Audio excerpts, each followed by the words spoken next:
الله وعلى مولاتنا فاطمة أم البنين الزوجة الوفية.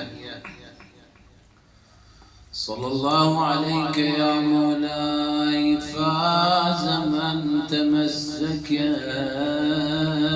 بكم ومن من لجأ إليكم. يا ليتنا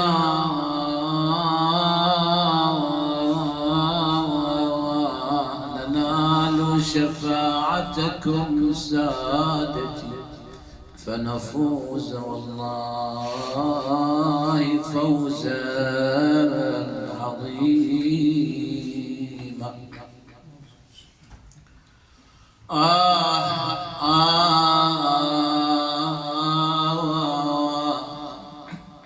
مجلس عقد لمولاتنا أم البنين باب الحوائج سلام الله عليها، قرينة وزوجة أمير المؤمنين أم العباس وأخوته، لها الجاه الوجيه والمحل الرفيع عند الله وعند أهل البيت.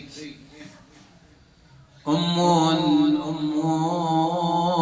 على إشبالها 4 جاءت لبشر وبه تستعين وتحمل الطفل على كتفها تستهدفي خطر القادمين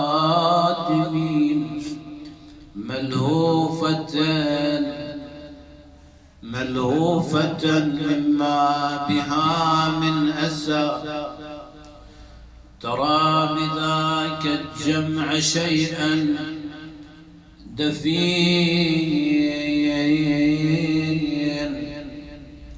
فقال يا أم ارجعي للخبا وابكي بنيك قتلوا أجمعين كأنها الطود وما زلزلت وحقا تجري لهم دمع عين. فقال يا أم البنين اعلمي يا ابن عباسا قتيلا طعين.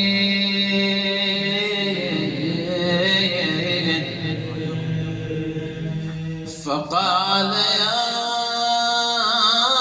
أم البنين اعلمي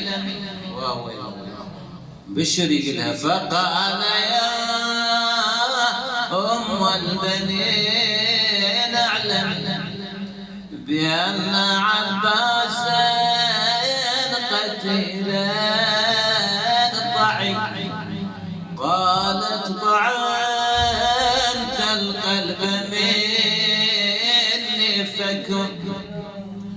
قالت طعنت القلب مني فكن.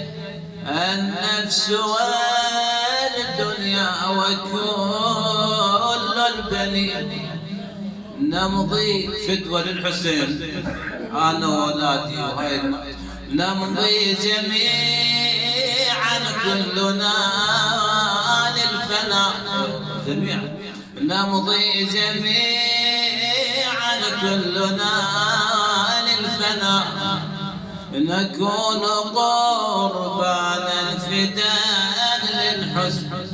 وبالله استعدي للبواجم والبنين ردوا يتامى وانذبى عباس وحسين. يم البنين الذبحة وكلهم على القايا وحسين ظل مجرد ومكسور الأغلام ومخدرت أيوا زينب ومخدرت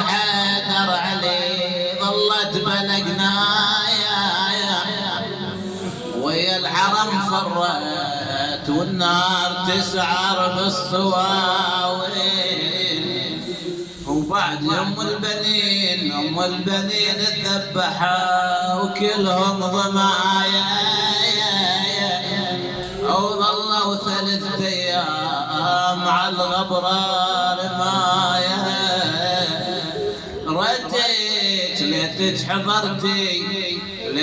حضرتي نظرت على النهار صاحب الراية،